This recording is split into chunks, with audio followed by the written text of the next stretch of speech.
Hello, friends. Do you have a moment so that we may discuss our Lord and Savior Minarchy?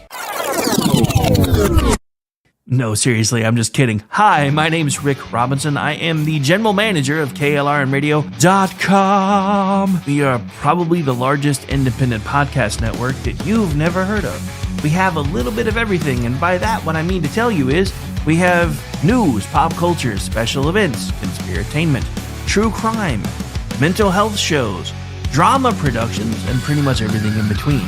So if you're looking for a new podcast home to grab a little bit of everything that you love all in one place, come check us out. You can find us on X under @KLRNradio. You can find us on our Rumble and our YouTube channels under the same names. You can also find us at KLRNradio.com and pretty much every podcast catcher known to man. So again, feel free to come check us out anytime you like at KLRNradio.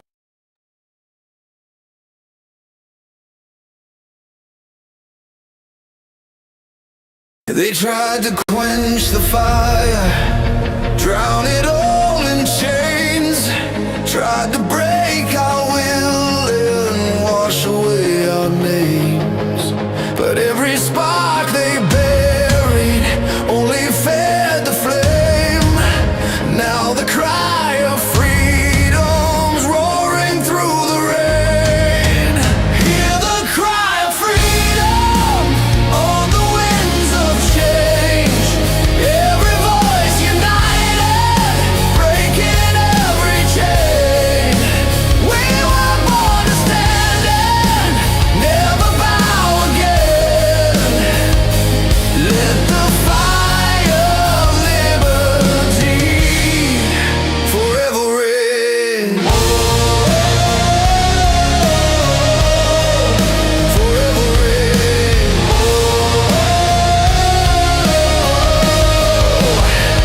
Now the walls are shaking from the battle cry. Truth is rising to the sky. Every soul that ever felt the weight of chains feels the fire of freedom in their veins. No more chains, no more lies. Hear the thunder as we rise. Freedom's call won't be denied. Now the fire burns worldwide. Hear the cry of freedom on the winds of change. Every voice united, breaking every chain. We were born to stand and never bow again. Let the fire of liberty forever reign. Let the fire of liberty forever reign.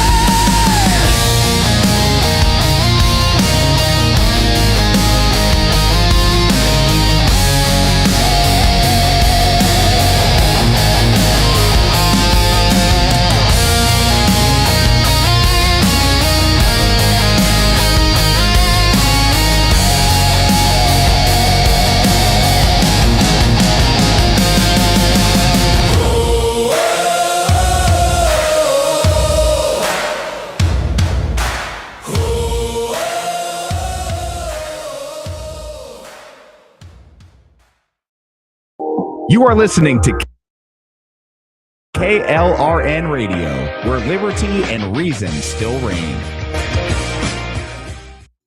Celebrity designer Jeff Lewis is back with Hollywood House Lift. I'm excited to be working with new clients. I'm not getting rid of that. I hope I never see you both again. An all-new season. Those have to go. That has to go. From oh, wow, It's been an actual nightmare. to oh, wow. This is such an upgrade. With celebrities like Josh Duhamel, Christina Ricci, and Gina Rodriguez. Dazzle me, Jeff. It looks like Chuck E. Cheese. Stream an all-new season of Hollywood House Lift with Jeff Lewis, now streaming on Freevee.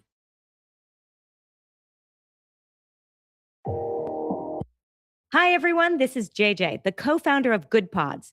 If you haven't heard of it yet, Good Pods is like Goodreads or Instagram, but for podcasts. It's new, it's social, it's different, and it's growing really fast. There are more than 2 million podcasts, and we know that it is impossible to figure out what to listen to. On Good Pods, you follow your friends and podcasters to see what they like. That is the #1 way to discover new shows and episodes. You can find Good Pods on the web or download the app. Happy listening. KLRN Radio has advertising rates available. We have rates to fit almost any budget. Contact us at advertising@klrnradio.com.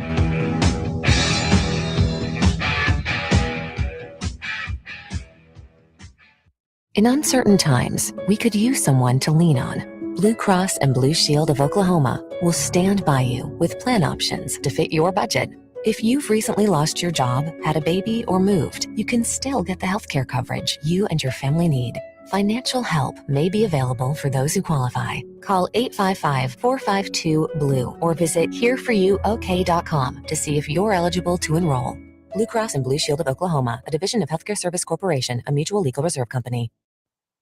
The following program contains coarse language and adult themes. Listener discretion is advised.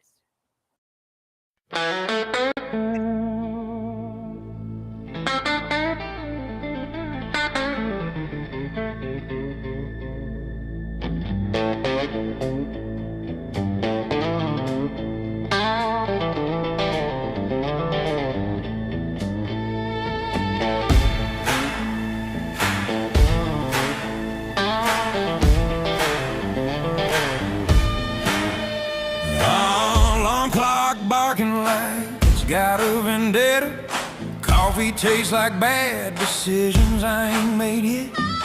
Boss man talking about we got her, and that means me, brother. Afraid I got a terminal case of the I don't want us. Mind checked out, heart ain't in the building. That second hand's crawling like it hates my guts. The man treating rich like it's a sin. Even God took a beat. So, suck it. Thank God it's Friday, punching out loud. Hands in the air, middle finger to 9 to 5. Bill's still waiting, but tonight I don't care. Cold beer sermon and a barstool prayer. Take this job and shove it, I quit. Till Monday. Cause tonight I'm free. Yeah, work and wait. It ain't owning me. So raise them up high. Let the whistle blow. Thank God it's Friday. That's all I know.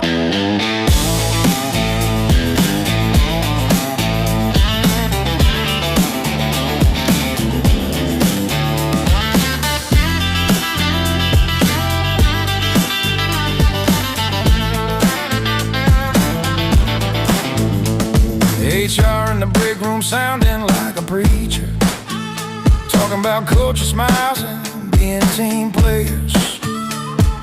Clipboard dreams on the fluorescent light, selling hours of my life just to make it to Friday night. Got dirt on my jeans, and grease on my hands, clock more overtime than quality plans. But when that bell rings, it's a holy sound. Feel like chains hit the floor when it echoes around. I ain't lazy, I just work my fill. If rest is a sin, guess I always will. Thank God it's Friday, punching out loud. Hands in the air, middle finger to 9 to 5. Bill still waiting, but tonight don't care. Cold beer sermon and a bar stool prayer. Take this job and shove it, I quit. Till Monday, cause tonight I'm free. Yeah, working way, it ain't on me. So raise 'em up high, let the whistle blow. Thank God it's Friday, that's all I know. Boss can have Monday, God on Sunday, but Friday night's my... And welcome into the finally Friday edition of the Rick Robinson Show, live right here on KLONradio.com. I hope everybody's having a great Friday.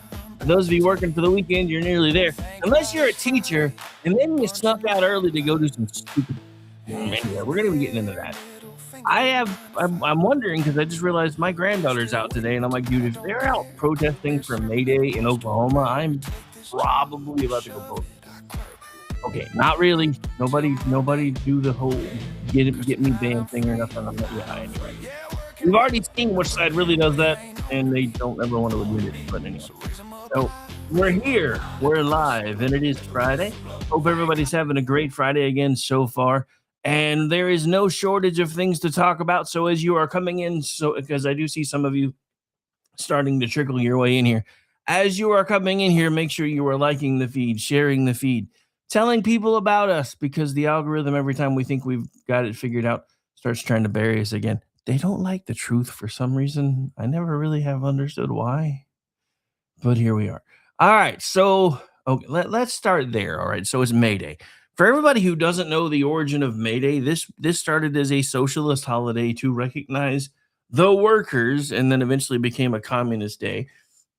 And now we have kids out today and teachers out today screaming about taxing the rich, which is basically the 21st century equivalent of eat the rich, whether anybody wants to admit it to you or not. How we need to defund ICE and remove ICE completely, and then no more wars. I keep telling everybody, this one isn't one, at least for we, the current generation, that we started. Iran did in 1979. Now, if you want to go way back to the 50s, it's kind of our fault. Britain was really upset over Iran electing a socialist prime minister who wanted to nationalize their oil, and the oil was currently being worked by the British Petroleum folks. And the reason, one of the reasons I'm don't tax the rich is because I also say don't tax the Rick. Taxation is theft. Good morning, BZ. And it's early for you, so thank you for stopping in so early. It's only like 9 o'clock where he's at, and he worked late, so I'm kind of surprised he's up this early. But here we are. Anyway, dude, I don't even know where to start other than just the absolute stupidity of everything that's happening across the country today. The scary thing, and if you listen to the left, and I'll be the first one to tell you, the outcomes in education in Oklahoma are not great. However, here's the big problem.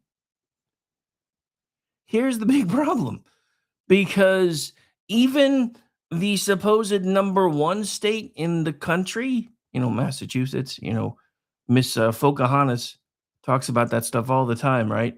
So guess what? Even the supposed number one in the country barely meets any of the benchmarks and only comes close once.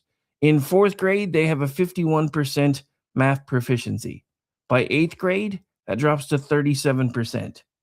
4th grade reading, 40%. 8th grade reading stays consistent at 40%. New York, that's another one that likes to yell about how much better their education system is than everybody else's. 4th grade math, 37%. 8th grade math, 26%. 4th grade reading, 31% proficiency. Again, 8th grade reading, 31% proficiency. Now, the reason, so I'm about to piss some of you off. The reason I don't hold the Oklahoma numbers, and some of them are bad, in nearly the same level of, oh my God, is you have to realize how much smaller our populations are. So we're talking about 31% of maybe 1 million kids when you think, maybe 2 million kids when you think about it. Our entire state population is only 4.5 million people. So we're talking 31% of 2 million people versus 51% of, that's less people in one borough of New York City. So Just saying. So yes, fourth grade math level in Oklahoma is not good. It's 31%. Eighth grade math drops even further, 17%. Fourth grade reading, I'm sorry, that's eighth grade math. Fourth grade reading, 23%. By eighth grade, it drops to 20. So yes, Massachusetts, even using the benchmarks, not counting the pay scales and everything else, because that's part of where all this gets skewed. Because I've seen all these ads popping up here lately again about how teachers are leaving Oklahoma because we pay 22% less than surrounding states. Has anybody bothered to check how much different the cost of living is in those surrounding states, for one? But for two, this isn't a local problem anymore. When you're talking about the number one versus what is supposed to be like number 49 versus wherever New York falls, and the numbers are that close together, this isn't a money problem anymore. This isn't a state problem anymore. This is a national level problem. And I've been saying this now for years. We have become a cookie cutter society. We want everything done easy, quick, and we want it as interchangeable as possible. So everybody's education is the same. That doesn't work. It never has. And the scariest thing is we have science that supports the fact that we know these things don't work, but we keep trying to do it anyway. And the funny thing is we never even start hearing about these things until we start becoming adults. Then we either go to college or we get certain jobs where they start testing your aptitudes and your learning styles. And you find out there's 3 or 4 different ways that people like to learn. Some people do learn best by reading. Other people learn best by observing. Other people learn best by doing. So why are we not using all of this data to figure out where kids best fit in and steering them towards academies that support their learning styles, that whether they have to be active to be able to maintain attention? That was one of the things that my oldest, who is not my biological child, but he's always been my son, it's one of the things that drove my oldest crazy. He actually got so tired of school that his mom and I got in trouble for him being truant. But we didn't know enough about how any of that worked, so we tried to make him face consequences for his truancy and went to court. You know who got slapped for it? Us. We got to pay a fine. So we kept trying to make him go to school. Eventually, he decided he'd had enough, and he talked his aunt into going to live with her. His aunt didn't make him stay in school. As a matter of fact, at 17, I think they let him take it at 17 and a half. He took his GED and topped out. It wasn't that he wasn't smart. It wasn't that he didn't know the material. He was bored. Because he's always learned best by using his hands. But instead of taking all of this data that we have and all of this stuff that we have about all the different ways that kids can learn and best ways to hold their attention and how we could do these things, well, that's too expensive. Really? Is it really that much more expensive than what we're doing now when we're getting these kind of results? The number one state in the country has an 8th grade math proficiency of 37% and an 8th grade reading proficiency of 40%. And that's, how much money are they throwing? Good after bad to get to 37% and 40%. I'm no math whiz, but that means not even 50% of the people in Massachusetts can do reading and math at their grade levels. And don't even get me started on science and all the other things that you actually have to have a basic understanding of to be able to do life right. So if those things aren't working and all we keep doing is throwing more and more money at it, maybe we should start looking at how to fix it by not just throwing money at it, but actually taking all of these studies that have been done and all of these things that we know and trying to put them into practice. But instead, you know what they've done? Half the country don't have school today. I know, because my granddaughter's home today. You may or may not occasionally hear her in the background because sometimes my gate doesn't filter her out. That's okay. I don't really care about that. I'm just letting you know if you hear, a little squeaky voice in the background, that's what you're hearing is my granddaughter. Usually you hear her at the close of every show anyway. But instead of figuring out how to make sure kids can retain information and become productive citizens, the only thing school seems to be doing now is teaching them how to hate themselves, especially if they're white, how to not feel comfortable in their own skin, again, especially if they're white, and how to become disgruntled protesters on your dime and my dime, while of course ensuring that almost everybody gets a free lunch, because that's just how things work now. But here's the thing. So if Massachusetts is the gold standard, New York isn't even close enough to brag, and Oklahoma is not close enough to pretend this is just a coastal elite problem.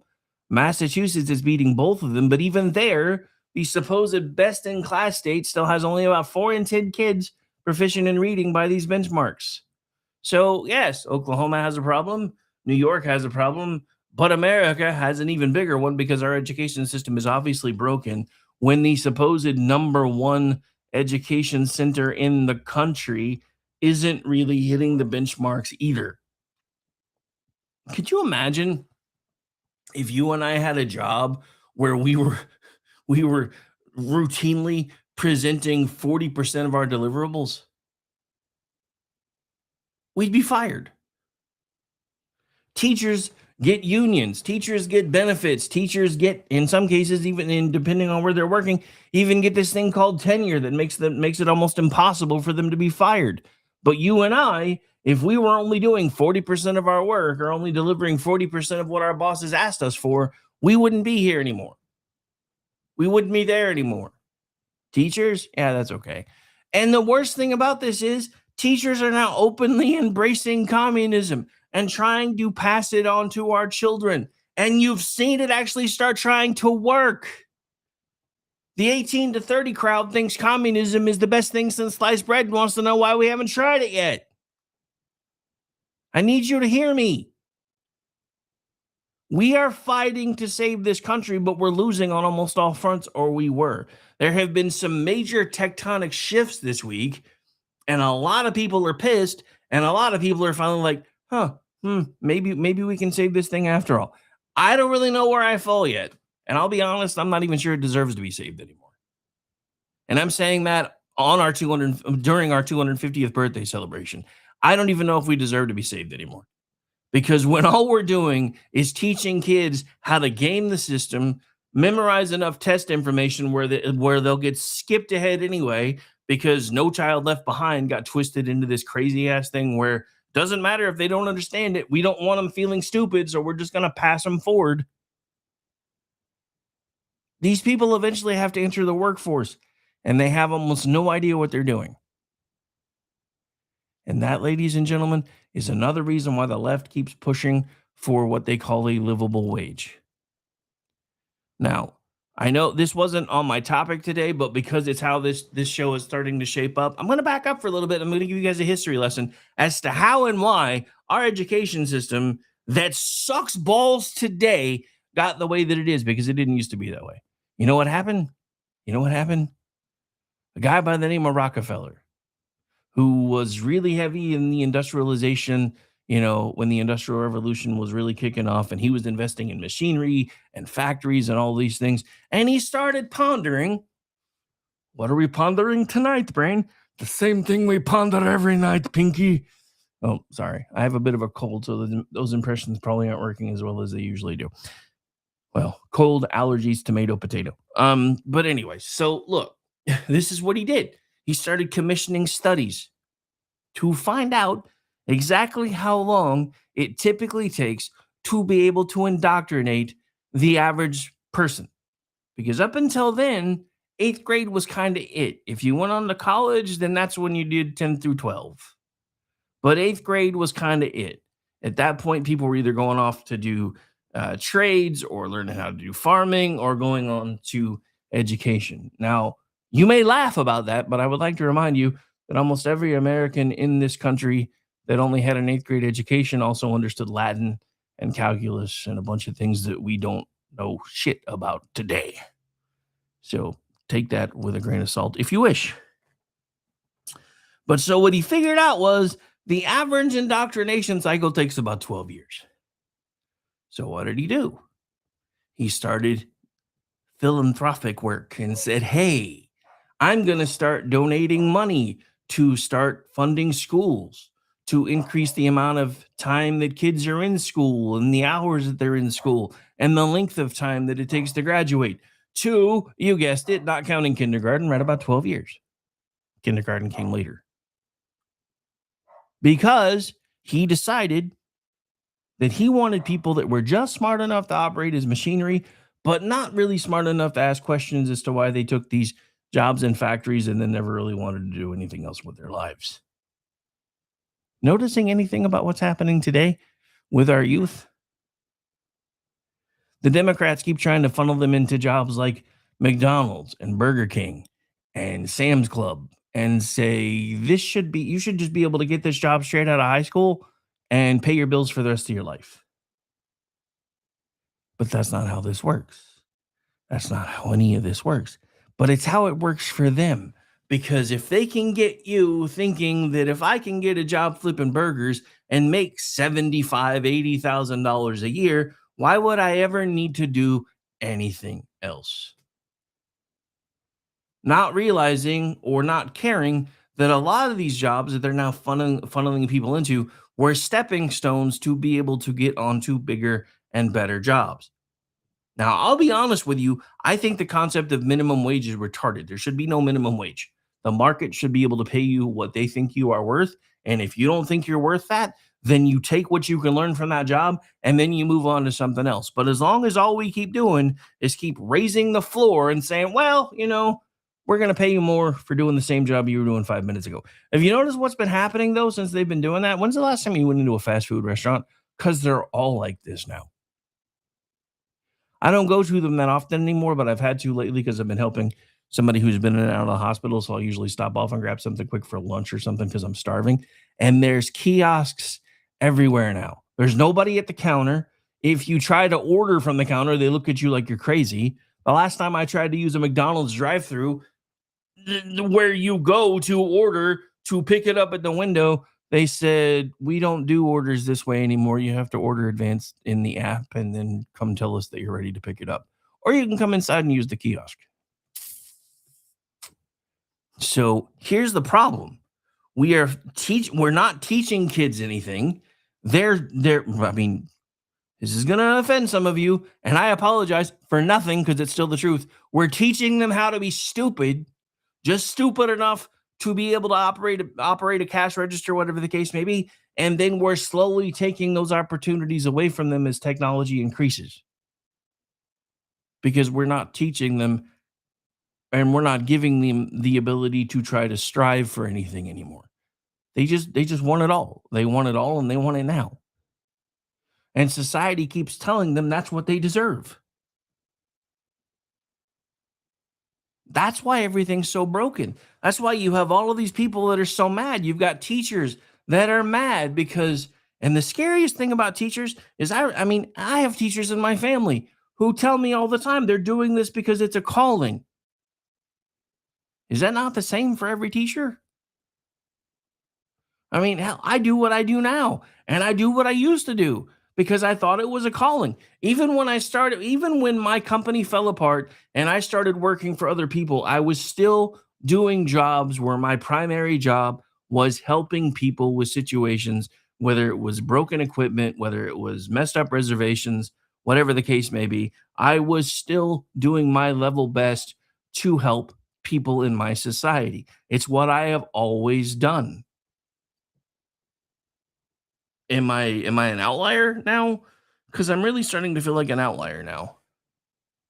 But that's the scariest thing about today is in America, on our 250th birthday, in the same year that this will be our 25th anniversary of 9/11, we're openly celebrating communism. By telling kids you can stay home, and if you want, you can even come protest with your teachers about taxing the rich. Which again is basically the 21st century equivalent of eating the rich. All right, so we're going to take a break. When we come back, I've still got plenty of things to talk about. I haven't even scratched the surface of the things that I've had on the list today. But I wanted to start with the education thing because, again, that's scary to me. Teachers are telling kids, you don't have to come to school today because we're going to go out and protest the president, and you're welcome to come with us. And even in the number one state in the country, when it matters, because fourth grade is one thing, dude. Fourth grade, I can't speak for anybody else because hell, I was reading at a college level by sixth grade. surprised a lot of my teachers because I was reading at like senior level college by 6th grade, and they're like, and I'm like, I don't know what to tell you. But yeah, 40% at 8th grade in the number one state in the country, 37% in math. Math is the purest science we have. Math is the building block for almost everything in our society. Without math, we couldn't have developed an alphabet. Math was the beginning. And only 37% of 8th graders in the number one state in the country are proficient in basic math. But sure, let's go protest. Let's go protest. That'll be fun, right? All right, so we're doing things a little bit different. I normally do the first responder tribute first, but I think I'm going to do it the other way today. So military tribute coming up because it is finally Friday, and we'll be right back. This one's a bit long, so it'll give me a chance to take a look at a couple things. I saw a couple of breaking things, is kind of why I want to take a peek, which is why I'm running the longer break now. We'll be right back. Stay tuned.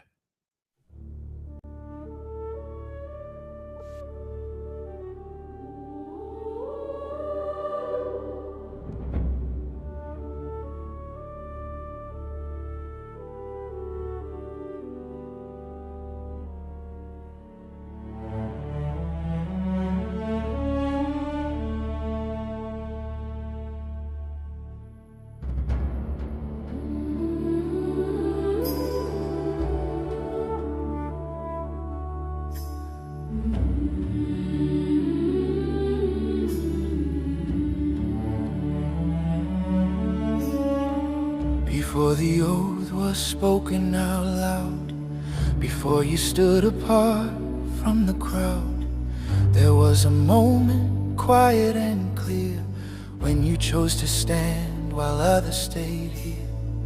You raised your hand with a steady resolve, knowing some nights don't end when the mission's done. Not for glory, not for the pay, but for something worth more than walking away. Only hold the line. They carried the weight where the roads ran long, through dust and heat when the days went on, holding ground mile after mile, doing the work that rarely drew a smile. They stood their post when relief ran late, shoulders squared under the pull of fate. Not chasing headlines, not asking why, just staying put when others pass by. We stand and watch in different ways, different nights, the same long days. One old spoken carried through, wherever duty calls us to. We stand watch over the deep. Navy. They kept their watch where the water turns black, miles from shore with no quick way back, measuring time by the rise and the fall, answering duty's unrelenting call. Through silent hours and endless seas, they stood their post in the cold night breeze, guarding the lanes the world depends on, so others slept and the light stayed on. We stand the watch in different ways, different nights, the same long days. One old spoken carried through, wherever duty calls us to. Simplify Marine, we go where we're sent. We go where we're sent. They moved as one when the moment came, side by side through fire and rain. First to step where the ground was thin, not for the odds but for the ones beside them. Trust was earned in the hard way through, every promise carried by the few. No turning back once the line was crossed, they stood shoulder to shoulder as brothers, never counting the cost. We stand the watch in different ways, different nights, the same long day.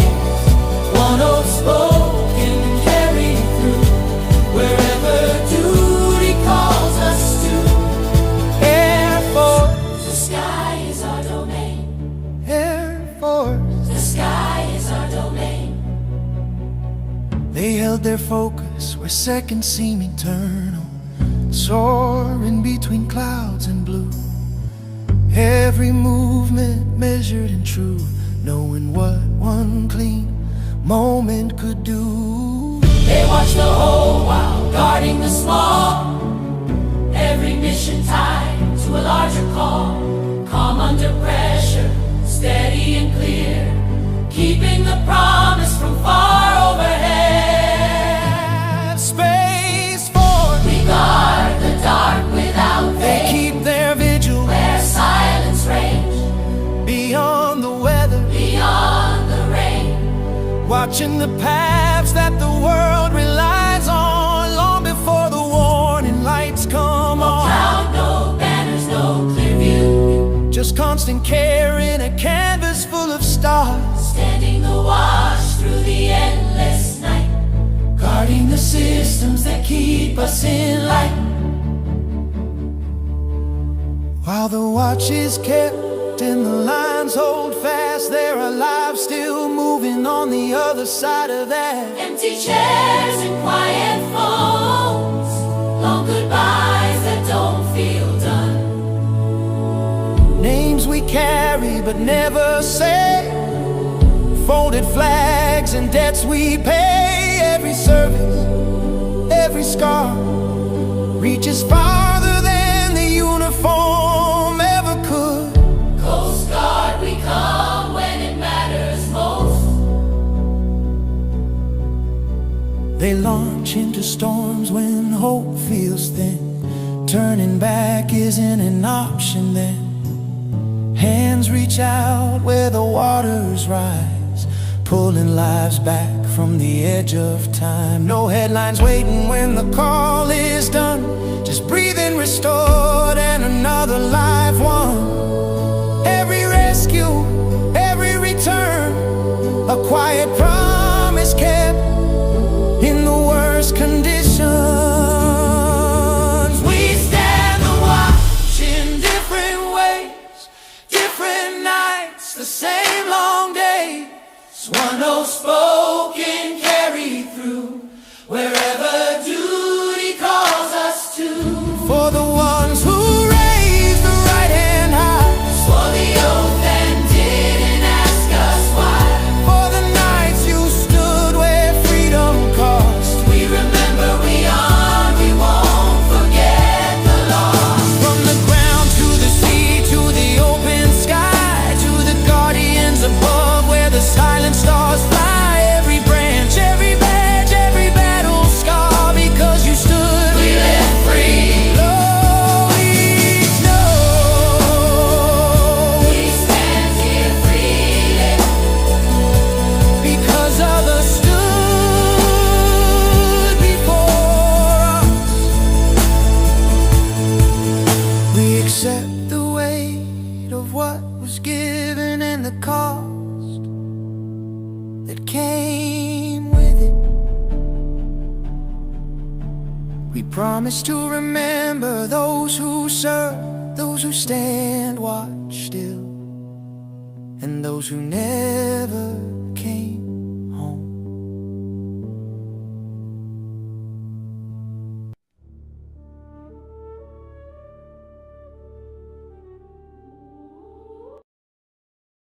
And welcome back into the program, ladies and gentlemen. Again, this is the Finally Friday edition.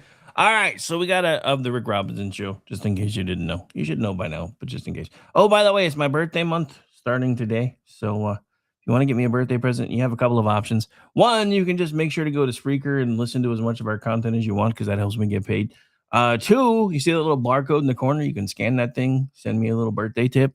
Or if you don't want to do any of that, the only other thing that I would ask that you do is maybe donate to Tunnels to Towers, since it's the 25th anniversary of 9/11 coming soon. So you guys decide how to celebrate my birthday with me, and that's up to you.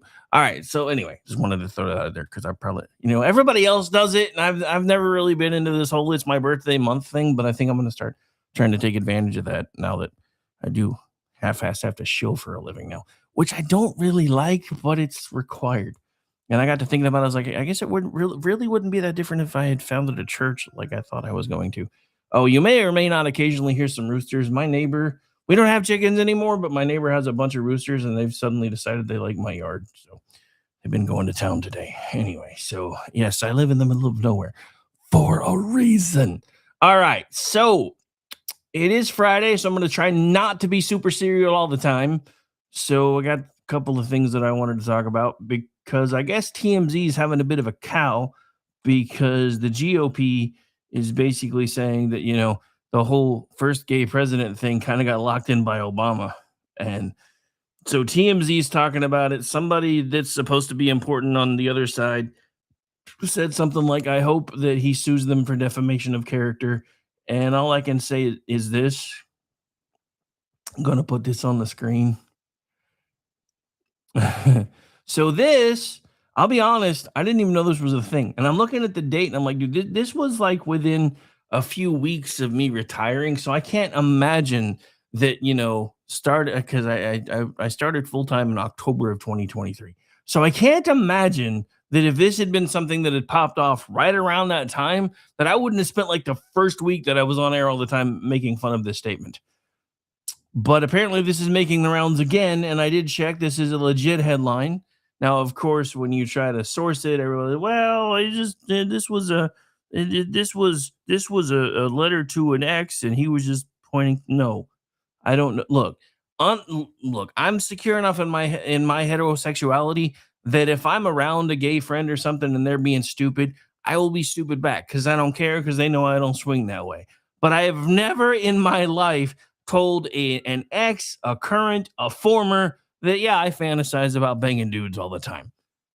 Barack Obama apparently did. And for those of you that are listening to the audio later, again, this was published on August 12th, 2023. And this is, according to these folks, Barack Obama told ex, I make love to men daily, but in the imagination.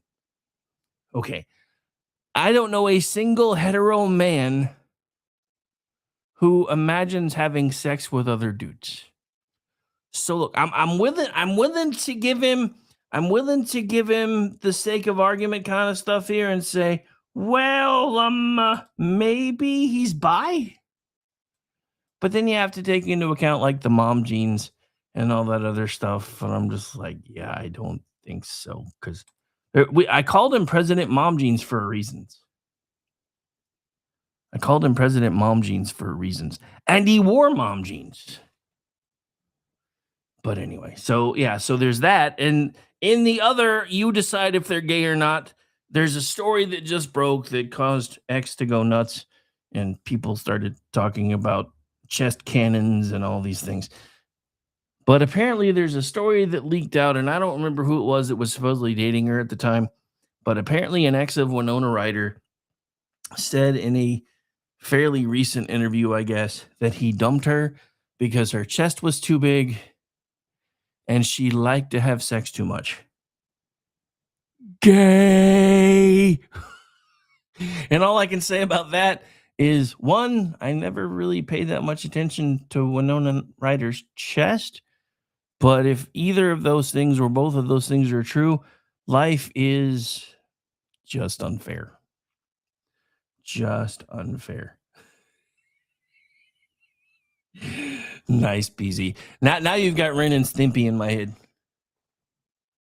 Stimpy, how many times have I told you? I am the pitcher, you are the catcher. See, you did that. It's your fault.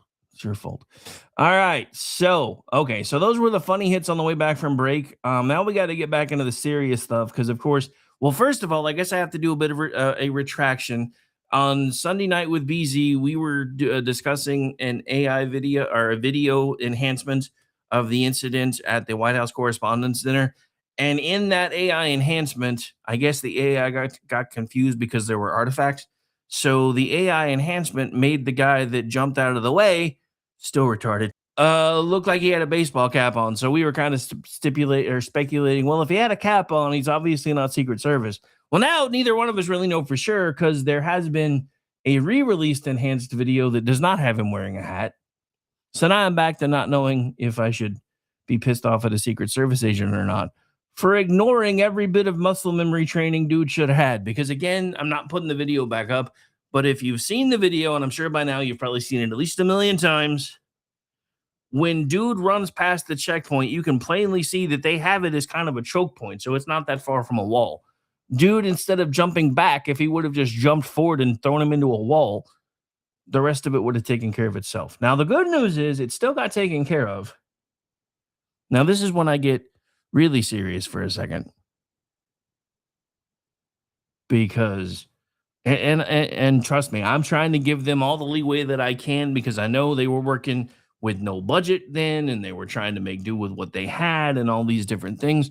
But if this had been a team trying to do this, or if they had, God forbid, figured out that, hey, there's an underground parking garage not too far from this place. If we pull a World Trade Center, not with the planes, but everybody seems to forget about the World Trade Center attempt with fertilizer, just like they tried to do just like they successfully did in Oklahoma City. We would be having a completely different conversation right now. Now, again, I was not privy to any of this stuff, so I don't know if they had, bomb sniffing dogs and all that stuff on the perimeter. But I will say this, as somebody who used to work these kind of events, a uniformed individual, just one on every floor, may have been enough to deter that man, or at least slow him down. And again, it's really easy to sit back here and look at all this and go, well, if I were in this situation, this would have been what I would have done, which is not something that I normally try to do, except for the fact that, again, not to this extent, but I have done this kind of work. So I know that I'm about 99% sure what I would have done in that scenario, which would have just been throw a shoulder and knock him into the wall and let somebody else tackle him. But, I wasn't there. So I don't know. Maybe even all my bluster about shit, especially now, my muscle memory gone. I don't practice enough anymore. Probably going to start again, but I don't practice enough anymore. All right. So another bit in the same vein from a different angle. And I didn't really think about this at the time, but thanks to Amy Curtis, who will hopefully be joining us for Weekend News Roundup at 3 today, she put a thought in my brain. I've had an apostrophe. Lightning has struck me brain. Yeah, because remember the brewery who was like, we were this close to free beer, but you missed. Isn't offering goods or services in exchange for whacking someone a contract? Just saying. All right, so we're not going to read the whole thing because I'm sure she'll probably want to talk about it later, but I am going to read from a couple of the posts that she pulled from the article. Minocqua Brewing Company owner Kirk Bangstad has potentially committed a serious federal crime by posting a Secret Service agent's cell phone number and telling his followers to call the agent and tell him to stand down from the investigation. Okay, so here is a bit of what we're talking about. But I would say, while this may in fact be a crime, I'm still saying since he actually offered goods or services in exchange for somebody pulling a trigger, I'm kind of thinking that might count as a hitman request. I'm just saying. And yes, I know legally it would be a bit of a stretch, but it's got more legs than 8647, and they're going after that one. Look, I said this the other day. I absolutely detest Comey. I think he's a terrible human being. But at the same time,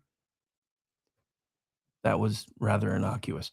So this is the voicemail they left me. Can't attach the actual audio. Working fast here. Bangstad wrote on X. He then shared the voicemail with the agent's phone number, which was redacted in the Heartlands Post image. Call this number and ask the Secret Service agent to stand down and honor his oath to his country. Bangstead added at the end. The problem with that is the Secret Service has a different oath. They're supposed to be protecting the president. So by investigating this, they are in fact honoring their oath. This is from, it looks like, Passably Affable on X. I would think that offering a financial good for the death of a president would be kind of illegal too. That's what I'm saying. That's what I'm saying. I'm like, you're basically offering a financial benefit or financial good to somebody who whacks a POTUS. I'm kind of thinking that's illegal too. Anyway, and the scariest thing about this guy is he is in fact rather dangerous, because this is the same guy who targeted Moms for Liberty and conservative school board members who like to use the SPLC's hate list as his guiding principles.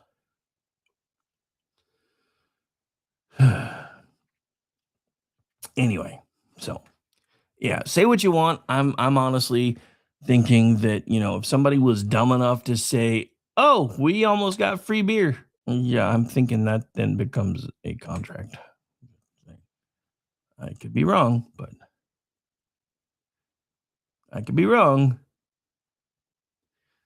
All right, so I wanted to talk about those couple of things just so I could make sure that I got the fix out of the way as far as the conversation BZ and I had the other night. Plus, I wanted to just make sure that we roasted the bar owner dude. However, I've got something else that I want to talk about, kind of in the vein of Mayday, because it is Mayday. This is from my good friend Gene, who apparently I've been adopted by. So a few weeks ago, I sat in because Ross couldn't be there.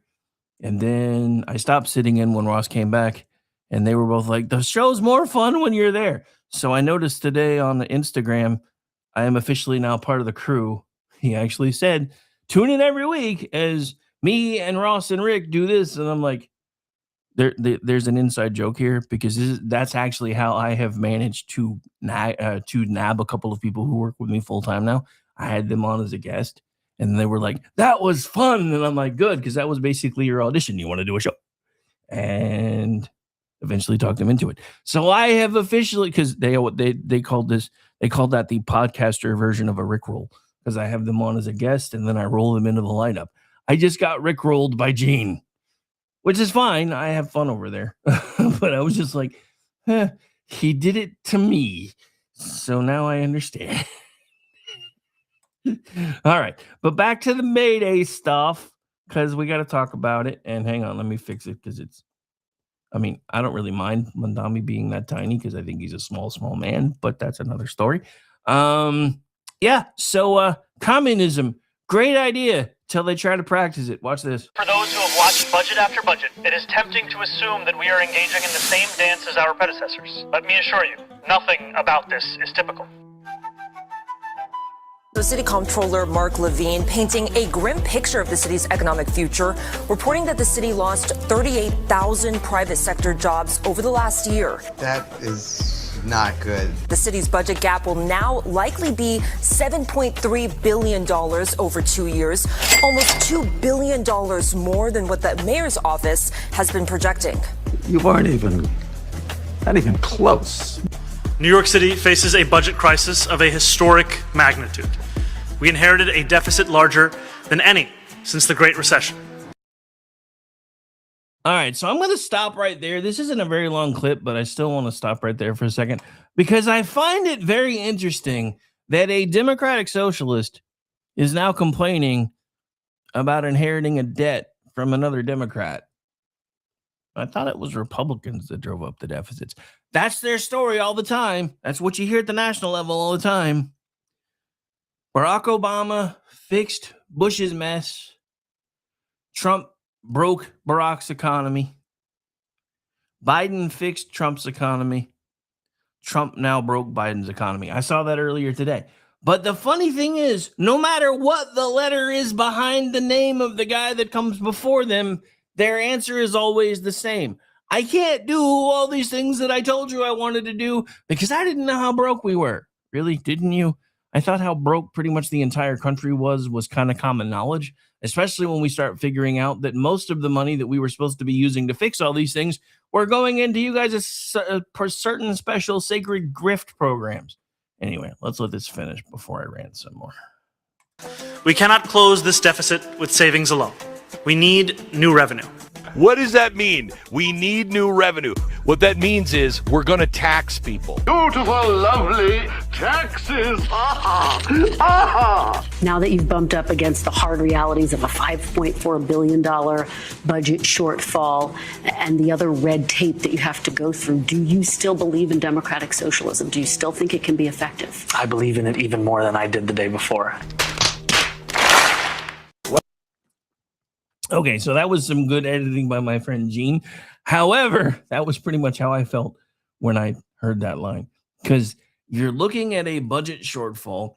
You don't have any idea on how the hell you're going to fill said budget shortfall, but you still think you're going to be being able to do all this quote-unquote free stuff, which isn't free, by the way. Welcome to the People's Republic of New York, where the dreams get taxed and the buffoons all talk. Red lines stretch from the Bronx to Rockaway, hopes on layaway, and we all pay.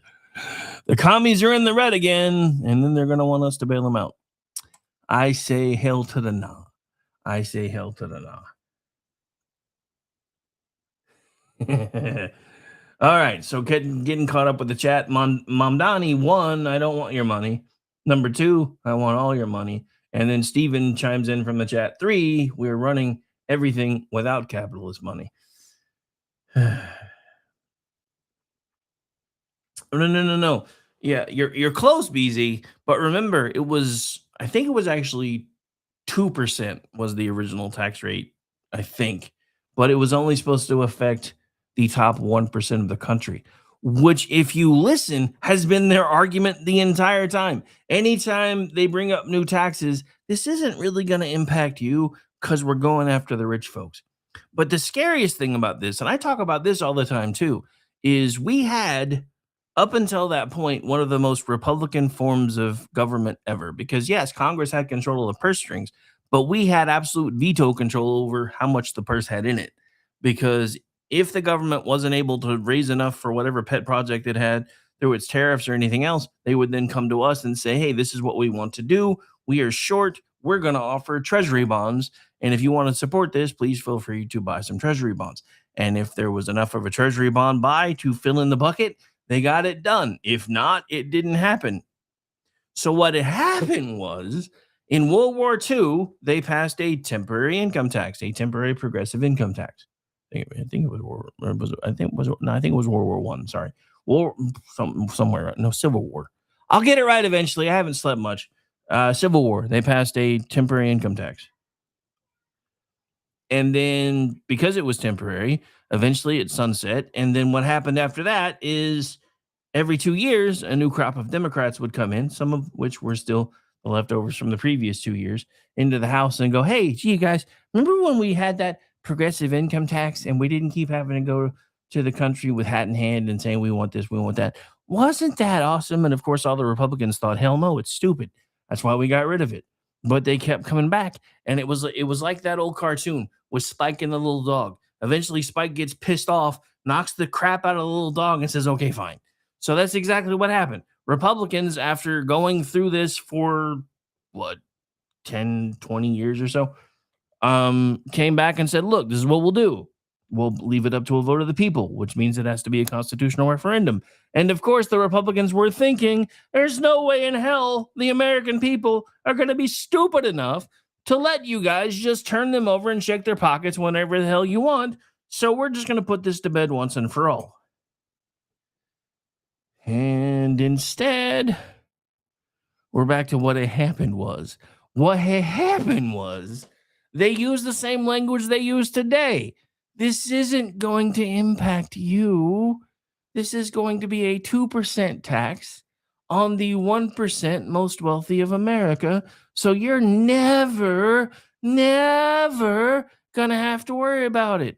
So then, because this was around the same time that everybody, this is when the process started to have us, instead of looking at somebody that had managed to do well and having a parent look at their son or their daughter who's got a gleam in their eye as they're watching some fancy car roll by. Hey, this is America. If you like that car, you work hard enough, one of these days, you're going to be able to get that too. This is when that started shifting to, oh, you like that car? Well, I know it's not fair that they have it, and don't worry about it, because eventually we're going to make sure that they don't.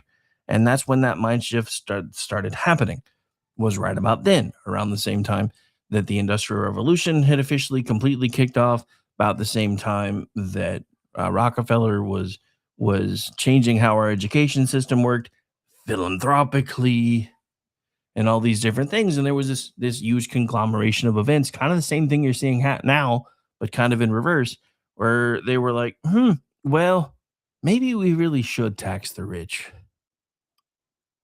Never realizing that when they were talking about the top 1%, this part has never really changed. When they were talking about the top 1%, they were talking about the top 1% of the entire world. Guess what we pretty much are? But that's the part they left in parentheticals, meaning they never really said that part out loud, but they expected you to not figure that part out. Anyway. All right, so we're going to take a quick break. We are top of the hour. Actually, we're just a little bit over, but it's my show. I can do what I want. Hang on. I'm fighting with something here. Because I just realized normally I've already broken by now and done the other song, and I didn't do that. So we're just going to do something else real quick so we can get out of here. But yeah, I know. You guys are like, you're doing an awful lot of history lesson stuff today.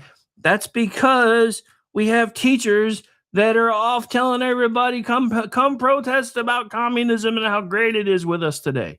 That's why. So consider this my counter-revolution to the damn revolutionaries. My name's Rick Robinson. This is my show. It is Friday. We'll be right back after this break. Stay tuned.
I've seen the fire in our nation's eyes when anger prowls for prey. I've heard good people draw their lines and call it holy rage, but the cross was never raised to bless the stones we throw. And if mercy leaves the house, there's something wrong down in the soul. Words ain't bullets, but they can hit the same. And once a heart turns cold enough, it forgets what grace is for. There's no room for hate in America tonight. No room in the home where the children need the light. No room in the heart where the Savior's supposed to stay. If Jesus owns the house, then hatred don't got no place. No room for hate. No room for hate. No room for hate. You can wave a flag above it. You can quote a verse or two. You can dress it up like justice, till it almost sounds like truth. But outrage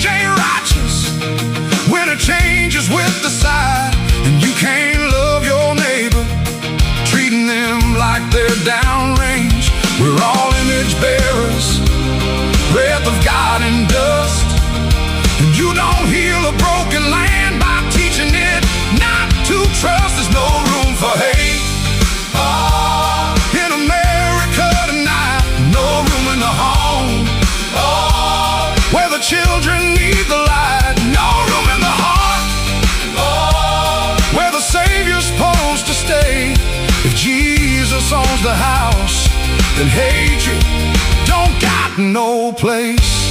No room for hate. No room for hate. No room for hate. Drag it to the cross. Lay it in the ground. Let the blood of Jesus turn the whole thing around. Truth can still be spoken. Courage still can stand.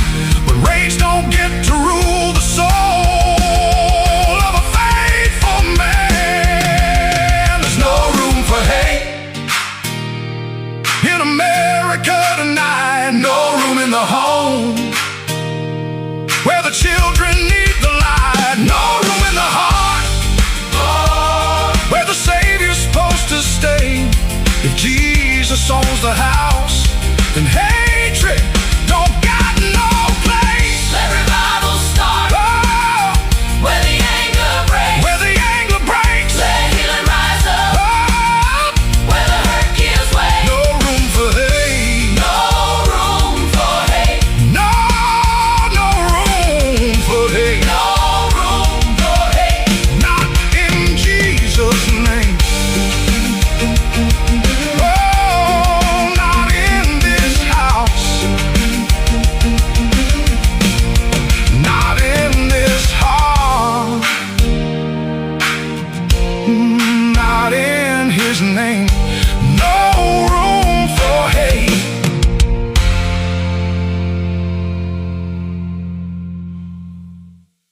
Hello, friends. Do you have a moment so that we may discuss our Lord and Savior Minarchy? No, seriously, I'm just kidding. Hi, my name's Rick Robinson. I am the general manager of KLRNradio.com. We are probably the largest independent podcast network that you've never heard of. We have a little bit of everything, and by that, what I mean to tell you is we have news, pop culture, special events, conspiratainment, true crime, mental health shows, drama productions, and pretty much everything in between.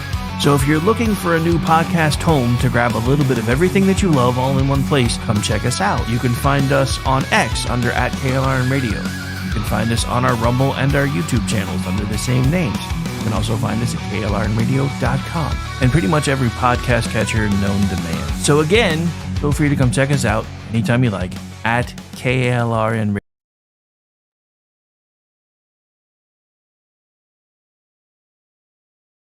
Hi, everyone. This is JJ, the co-founder of Good Pods. If you haven't heard of it yet, Good Pods is like Goodreads or Instagram, but for podcasts. It's new, it's social, it's different, and it's growing really fast. There are more than 2 million podcasts, and we know that it is impossible to figure out what to listen to. On Good Pods, you follow your friends and podcasters to see what they like. That is the #1 way to discover new shows and episodes. You can find Good Pods on the web or download the app. Happy listening.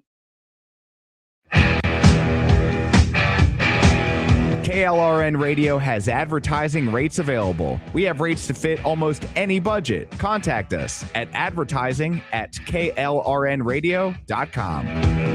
I kind of forgot my camera was on, so hi, everybody. The following program contains coarse language and adult themes. Listener discretion is advised. You've been warned.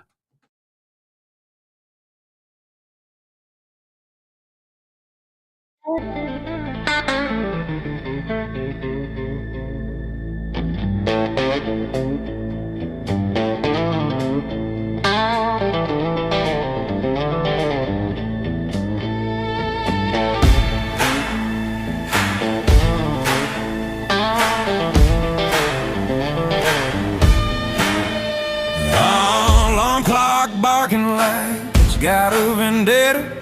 Coffee tastes like bad decisions I ain't made yet.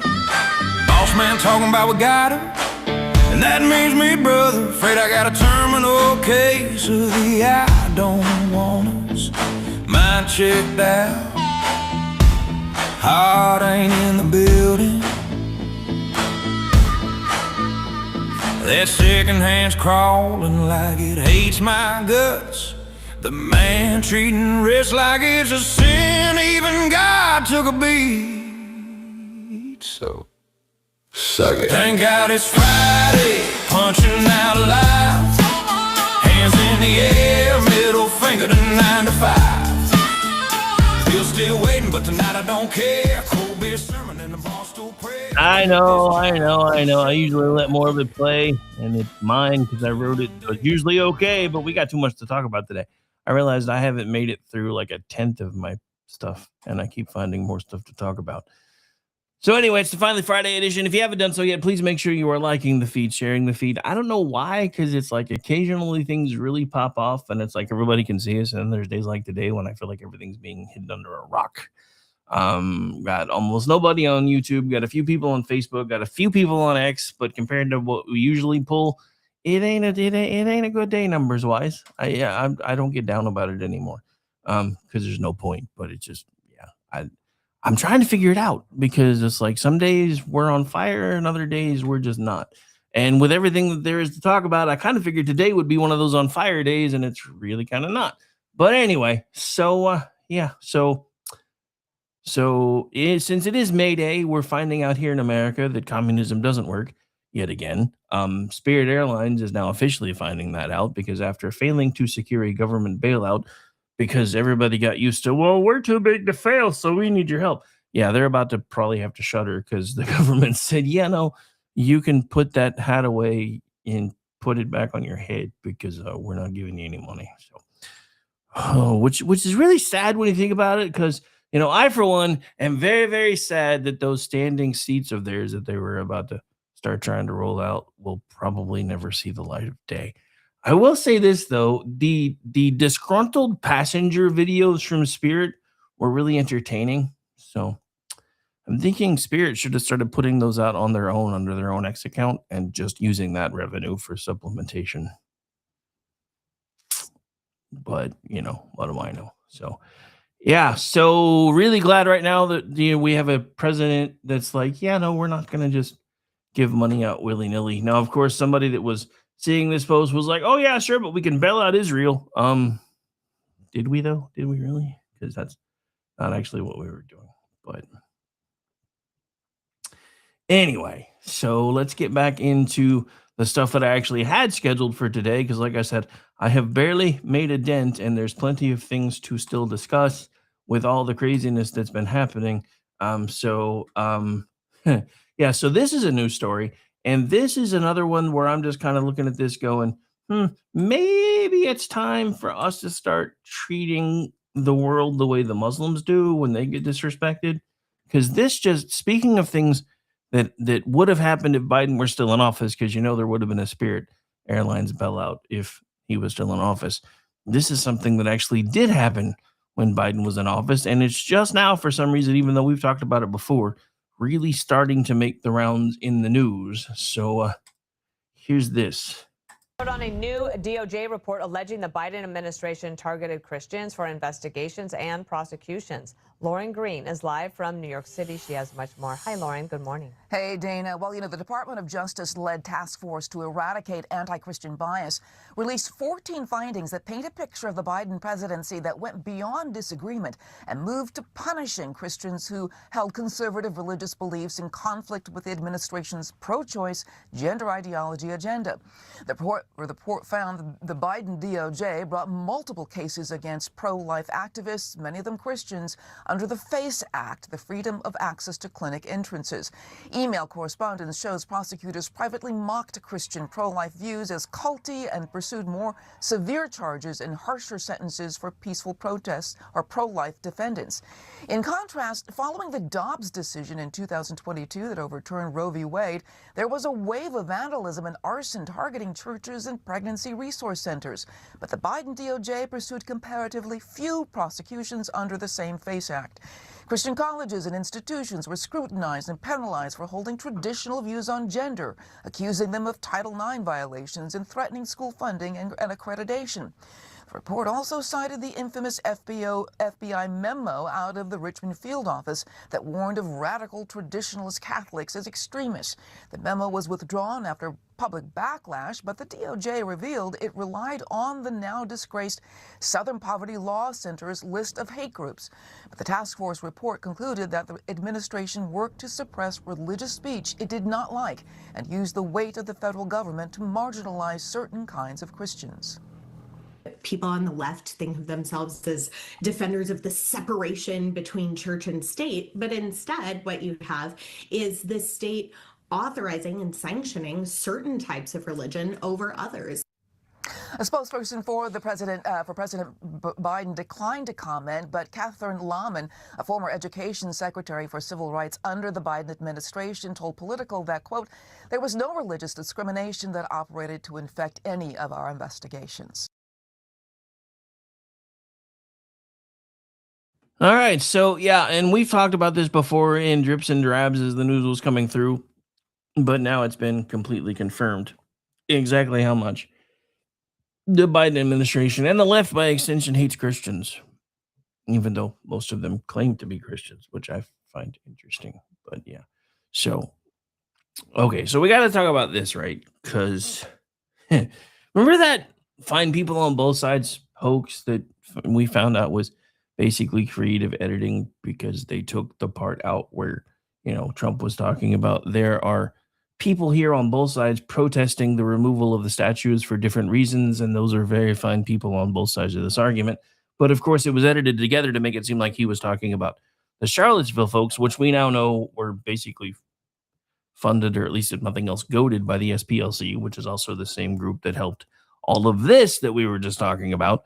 But now, because after spending years with the left saying, oh, you guys are Nazis, and his very fine people comment proves it, now they're saying this main Democratic candidate for Senate is a very fine person, even though up until he got called out for having a Nazi tattoo and had it changed and even posted a few things that sounded rather Nazi-ish beforehand, but now he's, well, I was younger then and stupid and people change. And dude, you didn't even cover up the tattoo until you got called out for it. So don't tell me that you changed. You got caught. And now you've been trying to spin it ever since. The scariest part about this, though, isn't him. It's the fact that somebody like Bernie Sanders is campaigning with the dude. How much of a self-hating Jew do you have to be to actually campaign for a Nazi? And before you give me any shit, I've asked that same question of George Soros, who actually worked with the Nazis, and he's Jewish. How much of a self-hating Jew do you have to be to work with the people who want to exterminate you? But after the blatant racism that we've seen from the Democratic Party, especially when it comes to the Jewish minority lately, you have to ask him that question altogether. I don't understand how in the hell a Jewish person could ever vote Democrat in this country again. With everything that's come out with Palestine and all the college-age Democrats chanting from the river to the sea. Now, granted, most of them don't really know what that means because they couldn't find Israel on a map if you highlighted it for them. Most of them, anyway. But the Jewish people know, because from the river to the sea means there's no more Israel. And yet, these people keep voting for the party that wants to destroy them. Same thing with most people of color.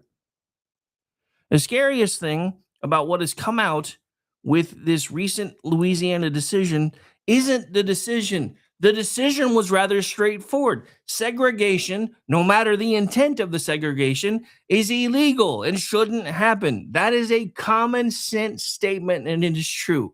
The scariest part for me was listening to the ACLU attorney, who happens to be a female of color, stating that they needed those special dispensation for those districts because white Democrats don't vote for black candidates.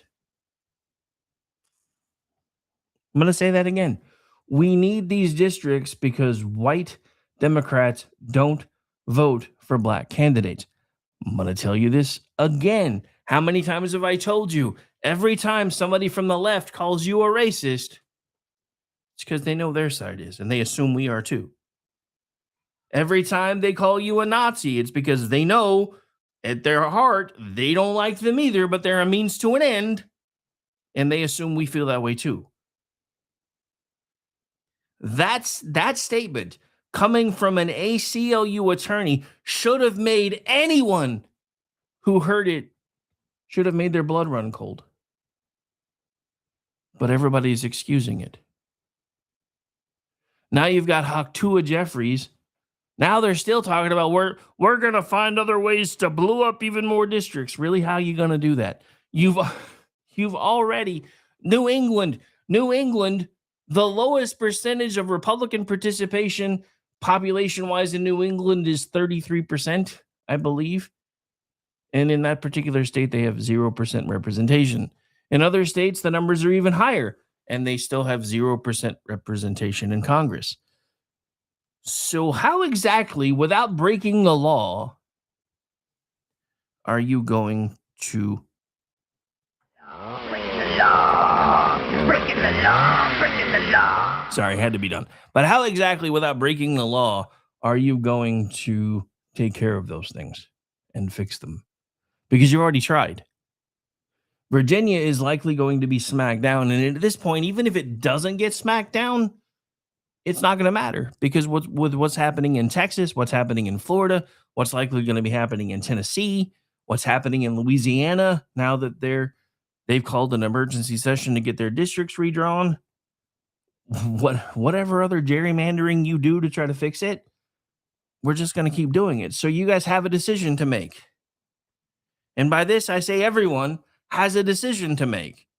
We can either keep redrawing the maps every 2 years to political advantage, or we can stop going to war with one another over stupid shit.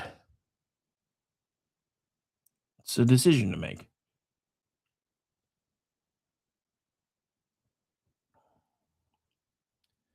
Right? Yeah, so BZ in the chat. Funny thing is, the people objecting to the SCOTUS opinion as they held a press conference were all Democrat blacks. Not one white amongst them. Racist gathered in one place to push racism. And that's the thing. I'm going to say this again. When an ACLU attorney is basically telling the Supreme Court we need these things because the call is coming from inside the House, that is not a me problem. Because guess what? I didn't vote for Barack Obama, but it wasn't because he was black. It was because I knew his policies were going to be stupid. And I was right. I didn't vote for Kamala Harris, not because she was black, but because she was being passed off as some sort of a MIMSA member. And not only that, even if I wanted to vote for her, she never had to go through a primary. Why the hell would I vote for that? She didn't survive the only primary she was ever actually in. Then she got picked as vice president because the president-elect said, well, I need a female of color to fill this position. Reverse racism is still racism. You can't end racism by running to the other extreme. It cannot happen that way because then you are still segregating. And I'm going to be honest, because this happens all the time. You hear about it on college campuses all the time. College students set up areas where they're like, from this time to this time, this day on this day, this is only for certain people. You know what? If individuals wish to segregate themselves, who am I to stop them? But the funniest thing about all of that, when you think about it from the angle of everything else, the same people that tell you borders are bad are the same people that say, hey, you can't come in here from this time to this time on these days because we're not comfortable when you're here. So they can make borders all the time. And they do. Because they suit their purposes. The same people that were screaming and yelling about ICE to get out, guess what? That basically is you trying to enforce a border. You don't want these people here, so you want them to leave. That is enforcing a border. Why are borders okay only under your circumstances? Because that, ladies and gentlemen, is the height of hypocrisy. When it's borders for me, but not for thee and only on my terms, that is hypocrisy. When it's districts for me, but not for thee and only on my terms, that is hypocrisy. And I don't care who's doing it. But all of this, SCOTUS is taking us back to Jim Crow. SCOTUS is ruining America. SCOTUS just gutted civil rights. No, they're enforcing civil rights. And I'll be honest, some of this stuff may have been something that we needed back in the 60s.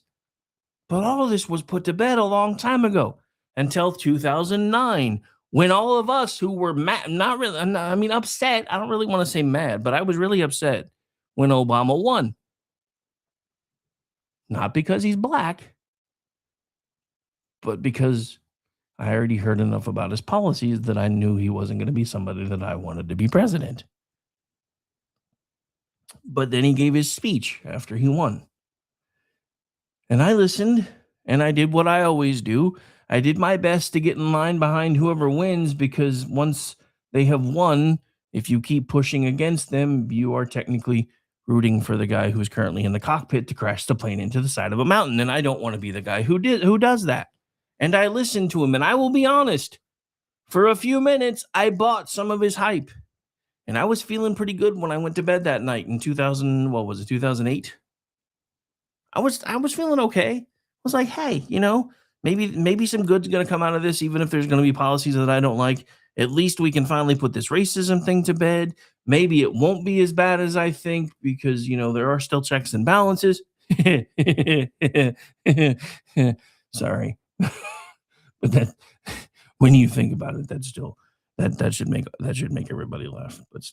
But yeah, so I went to bed kind of feeling positive, and then I got up the next day and realized that I was insane, and then watched as everything slowly started falling apart even before the dude got sworn in.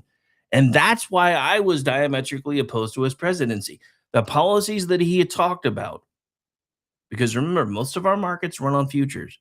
When he started talking about tinkering with healthcare, when he started talking about changing how we dealt with the automobile industry, changing how we did this, changing how we did that, everything fell on its head overnight. And the next thing I know, and this is before he's ever even sworn in, I had companies that weren't paying me anymore when I was running my security agency. And they kept saying, well, we're not sure if we're going to be able to keep paying for it. I'm like, okay, cool, that's fine. But at least pay me for the work I've already done. And then if you want to let us go, I'll even let you out of your contract.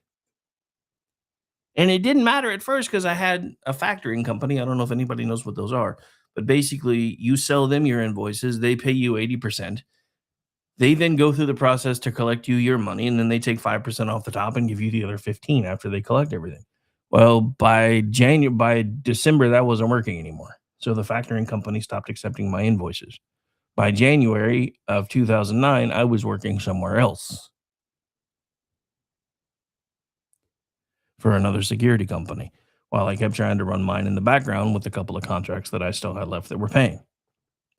And then by September of 2009, I had shuttered my business, wasn't doing security at all anymore, and had changed fields completely. All of that happened within a few months of Barack Obama being elected.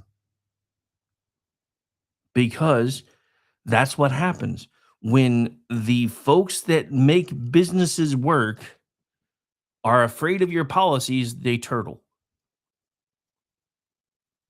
And that's why, no matter how hard the Democrats keep trying to tell you exactly how bad this economy is, the folks that actually understand how businesses work and how economies work are still pumping money into our economy. The GDP reports just came out. I haven't looked at the numbers yet, but from everything that I've seen, they were in positive territory. Nobody was expecting that. Stock market is back up near 50,000 again. Nobody was expecting that. Gas prices, if Biden was still in office, would be $10 a gallon right now. But everybody wants to talk about how bad it is that here in Oklahoma, we're paying like $3.50 a gallon. Granted, it's $3.50 for ethanol, and I hate that shit. But it's still not as bad as it could have been. And it's because there are people that are running this ship that understand how things work. And they know how to make things keep going forward, even if there have been some bumps in the road. But if you listen to the left, everything's terrible and everybody's going to die. But if you haven't been paying attention yet, pretty much since Kennedy, that's been the leftist narrative. Kennedy was really the last hopeful Democrat that I can remember. Well, I mean, Jimmy Carter, kinda, but Jimmy Carter was the scarecrow. Nice enough guy, affable smile, had no clue what he was doing. And it showed. All right, final break of the show. This one's going to be the first responder tribute because it is Friday. We'll be back. I have so much stuff still on the table, but we'll be back. And no, I'm not doing anything extra because I have the new show to do, and then I have He Said, She Said to do, and I have to do a simulcast for SHR before He Said, She Said. So, yes, I work my ass off even on Fridays. And I'm not trying to bitch about it, even if it comes across that way. And it may be. I don't know. Just telling you. We'll be right back. Stay tuned.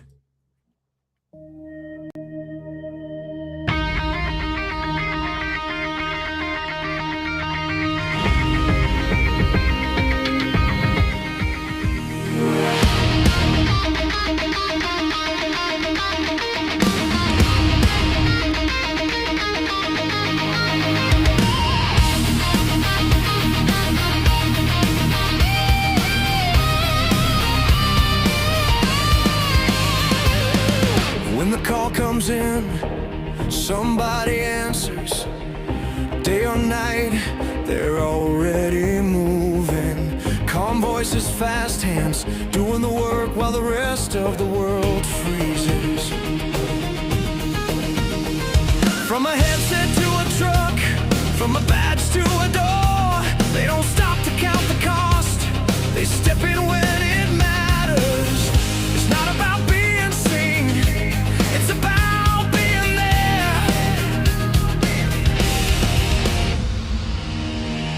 They're holding the line when the lines go dead, standing their ground when the world goes dark.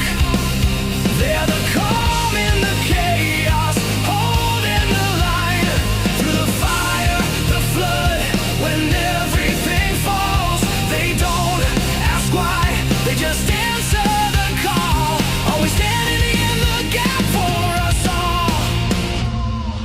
Before the sirens fade, before the scene is clear, someone's already making sense of the moment.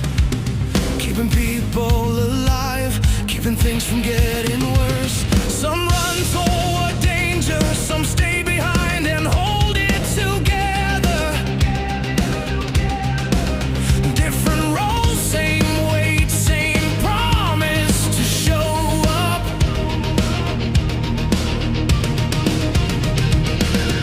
When everything's on the line, they're already there. They're holding the line when the lines go dead, standing their ground when the world goes dark. They're the calm in the chaos, holding the line through the fire, the flood. When everything falls, they don't ask why, they just answer the call. Always standing in the gap for us all.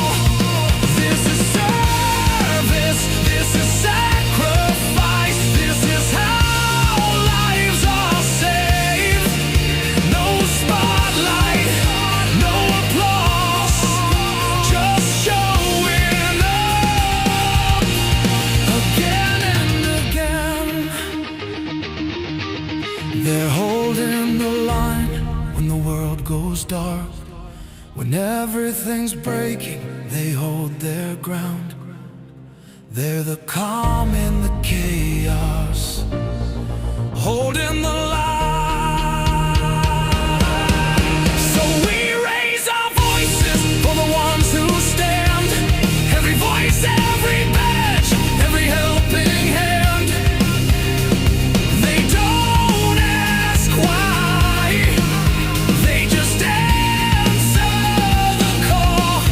Always standing in the gap for us all. Always standing in the gap for us all.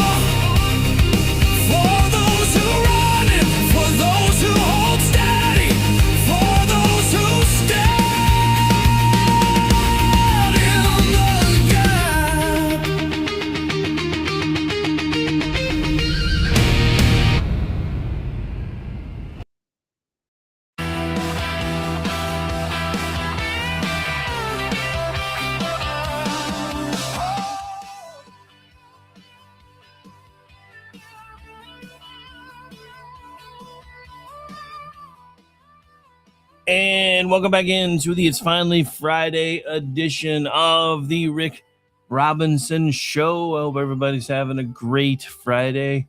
My chat is currently having a discussion about how terrible ethanol is and using scientific stuff. I'm just going to go back to doing what I was doing. No, I'm just kidding.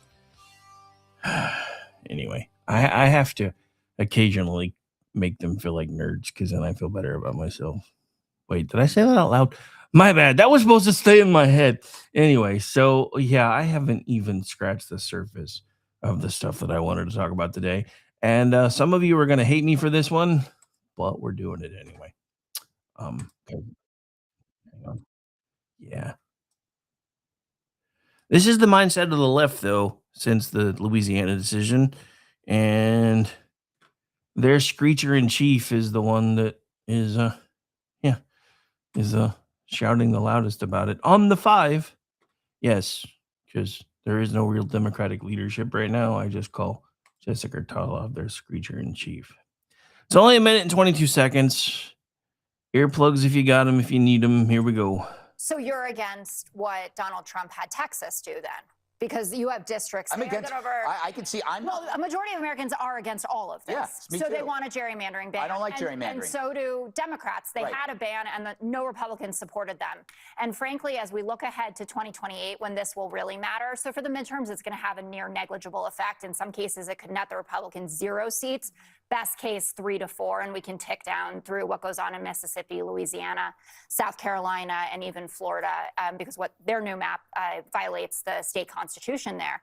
But the gerrymandering ban has been available to Republicans, and they should take the Democrats up on it. Because if you listen to Hakeem Jeffries' press conference earlier, he was talking about the states that he's now eyeing. And there's a scenario in which suddenly Illinois is completely blue, Maryland completely blue, Colorado, California, that'd be 52 seats. And Representative Terry Sewell, who could be losing their seat, said, yeah, this is, to use earlier language, this could turn into a maximum nonviolent warfare moment where everybody says, if this is the law of the land that you can go around gerrymandering like this, we're going to try to get ourselves the most advantageous position. Well, at least I will take. Okay, so before we move on to the next thing that I want to talk about, we have to talk about some of this. Because the reason Republicans didn't go along with their supposed gerrymandering ban is everybody seems to forget that in order to do the gerrymandering ban, the left was wanting to nationalize our elections. Which, I'm sorry, is technically unconstitutional. So yeah, she can say that all she wants. Well, I don't like gerrymandering either, but you were one of the ones touting and crowing and laughing when you thought Virginia's election was going to stand, and now you're butthurt like the rest of them. And I'm going to say this again. We, just like everything else that I've been saying, we didn't start this. You guys were the ones that decided, because the only way that you could win was to cheat. And you didn't think we were ever going to fight back. I'll be honest, we're still not fighting back in the way that I wish we were, but at least we're finally starting to fight. And now you can hear the copium in her voice. Well, it's not really going to do anything for the midterms. As a matter of fact, it may wind up being a net zero gain for the Republicans. No, you're wrong. That's why you guys are freaking out. Because Georgia's about to redraw. Tennessee's about to redraw. Louisiana's going to redraw. I mean, by the time it's all said and done, that little AI meme of Donald Trump coming into the lower part of the map and just spraying pretty much everything bright red could be legit. Now, is it going to take full effect before 2026? I don't really know. But we've already managed to negate whatever happens in Virginia just with what we've already done. So look, it's up to you guys. We can keep fighting this way. But I'll be honest, I'm still in the it's time for an amicable divorce camp. Because if we're not going to get rid of the filibuster and we're not actually going to get things done, then we've got to figure something out, because we cannot coexist with these people anymore. Because everything they have accused us of doing that they have used to win elections, they have been the ones doing. And their side still won't even acknowledge that fact. Because well, you're using news sources from Salem Media. Everybody knows how much in the tank they are for the right-leaning folks and blah blah blah blah blah. And I'm like, and yeah, and you get your news from PMS Now. Who are they in the tank for? I don't know how we get along with these people anymore. They want us dead, and they're not even hiding it anymore. And a lot of the folks on my side are still like, can't we all just get along? No, I'm sorry. I don't think we can anymore. And it hurts me to say that as much as it hurts you to hear it, but it's still the truth. And trust me, I don't like it either, but it is where we are. If what happened last Saturday has not woken you guys up, since this is now the third attempt when he was in the same place as the person trying to kill him, and 4 if you count the dude that tried to jump the fence at Mar-a-Lago who thought he was going to be able to take him out. I'm just saying. But this is where the rest of this is coming from. It's not just Jessica Tarloff. These people are all screaming about racism now and how this is, Jim Crow and all this news, all the same stuff they say every single time, when in reality it's just, hey, everybody deserves representation, and if you have a problem with white people not voting for your particular candidate flavor in your party, then maybe you should figure out how to deal with that and quit making the rest of us do it. But here's this. Look, I think that we need to understand this as both a redistricting story, but also as a democracy story. The redistricting story is very clear, which is that the state of Louisiana is trying to cancel these elections so that they can gerrymander and discriminate. And Mr. Elias, sir, and yes, I use that flippantly for a reason. They are not canceling the election to gerrymander. They are canceling the election because the Supreme Court of the United States of America just said you can't use these district maps because they're illegal. What did you think was going to happen? Did you think you were going to get, we'll just use them now and then fix them for 2028, right? No, they're illegal. They cannot be used. What did you think was going to happen? The same thing with fucking Governor Hair Gel. Oh my God, they're canceling elections. This is racism. No, SCOTUS said these maps cannot be used. They are illegal. And here's the thing that nobody's talking about. This is something the left has been doing, especially in the South, since the 60s. They have been doing everything they can to draw these little plantations where black folk are basically feeling like they're stuck because it's the only place they have representation and it's the only place they feel safe. Now you've got Whoopi fucking Goldberg talking about how, there's Nazis with dogs keeping black people from voting. The scary thing is I think she actually believes it. If that's the America that in her head she feels like she lives in, I can kind of understand why she's angry and scared and sad all of the time. But the scariest thing about that is the reason she believes that, if she does, and only she knows for sure whether she's bloviating, sorry, BZ, or if she's actually being honest, she's the only one who knows that. But if that's honestly how she feels, she has nothing but her side, nothing and no one but her side to blame, because she has been being told for years now that we are the boogeymen. That conservatives are terrible human beings. The funny thing is, conservatives keep trying to put black people in office. But we're the racist. Is my microphone not working? Yeah, there it goes. For some reason, the green stuff wasn't happening there for a second, so I wasn't sure if I was going through. But anyway.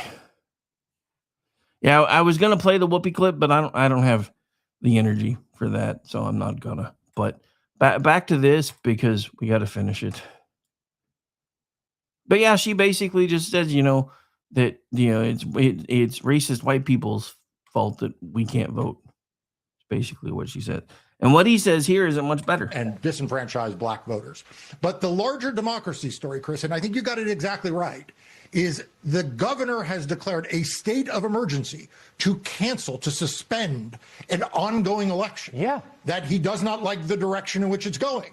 Now, I wonder, Chris, when we get to next November, when we get to the general election, whether or not we will have, for example, a president of the United States who will think he can do this. And if we do not sort of put a stake in the ground now and say that you do not get to declare an emergency and suspend voting and sort of restart things because you don't like how things are going. If we don't do that now, it's not going to make it easier for us to do it in November.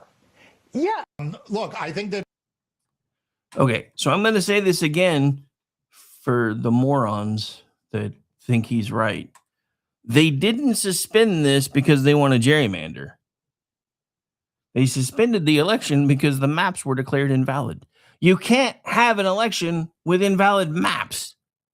So for all of you folks that are now jumping on the bandwagon and, well, this is all about racism and they're just going to make sure that they get to have the election that, no. The Supreme Court said we can't use these maps. All right, I'm sorry. They can't use these maps because I don't live there. But what this does, and I talked about this with G on Wednesday night, this actually opens up the ability for all of these states that have been redrawn using this as a leverage point to say, no, if it's illegal there, then that automatically makes it illegal here, which is why now Tennessee is talking about redrawing. Georgia's talking about redrawing. The only one that I haven't heard yet as to whether or not they're going to try to redraw that I know of that would count within that group is Alabama. And G was thinking that they may actually have to go to court themselves to try to get it done. And I'm like, I don't really think so. Because the same practice was being used all through the South. And the Supreme Court just said, hey, yeah, we can't really do that because discrimination, regardless of your intent, is still illegal, especially if it's government. And that's just it. If people want to segregate themselves and move to certain places, they have the freedom of movement. We can't really stop them. But when the government starts saying, we're going to build you these little plantations to make sure that you feel like you're getting representation and that you keep getting to vote for the people that keep wanting to give you free stuff.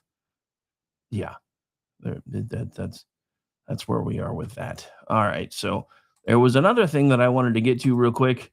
A couple of quick hits with Congress. They have managed to reauthorize FISA for an extended period. I don't remember how long exactly, but it's not the 2-week thing anymore. And I have to admit, I'm a little pissed off about that. Even though we're at war, FISA has never really been something that I've been a huge fan of, and it's usually been used against us. And I'm going to say this again, just because you like it right now because Trump is using it, eventually, hopefully, long after all of this, like maybe 100 years from now or something, if we do it right, the Democrats will get a turn, assuming the party still exists, and we're not going to like it when they use it. How do you think they gathered all the information they gathered on all the Christians that they basically flagged as terrorists? Why do you think Joe Biden, flanked by Marines, bathed in red light with American flags hanging down, was talking about half the country as if we were terrorists? Because as soon as a president mutters those words, what do you think happens? All of the arms of all of the little spy agencies and all the little human asset agencies start ticking away at, well, if they're terrorists, then we should be able to take a look. Yeah. No. But I can kind of see why you wanted to go there. All right. So, but the other semi-good news with all that is yes, FISA has been extended, but the shutdown for the most part is officially ended after 75, 80 days, somewhere around there. But the new Secretary of the new Homeland Secretary basically letting us know exactly what the bean counters told him right about here. What we have now is an opportunity to actually move forward. What was taking place was tearing Homeland altogether, from the Coast Guard all the way down to ICE and everybody in between. Just TSA, we lost almost 8% of the workforce, which is almost double what our attrition rate typically is. Yeah, so how do you replace those people? Well, Can it you takes get them 4 months. Well, not really. It takes about 4 months to onboard people. Just CISA, who's over, CISA, by the way, takes care of our cybersecurity. We're down 1,100 people. Down? Down. So almost a third of the workforce is no longer with us. 76 days being shut down, not being able to be operational. People say, well, but they're getting paid. We had State Department paying our electricity bill. We had DOW Secretary Hegseth was paying our gas bill for the United States Coast Guard to operate. We may be able to pay paychecks, but we couldn't do anything. We had contractors walking off the border wall. We have drone defense companies that we're subcontracting from that was walking off jobs because we have MOUs, memorandum of understanding with law enforcement that's got to deliver these 11 cities that we got FIFA coming to with the World Cup that haven't been paid since February. It was absolutely absurd, and AOC wants to sit there and say it was worth it. We are tasked to protect the homeland. I don't care where AOC lives or how she votes. My job is still to protect her constituents.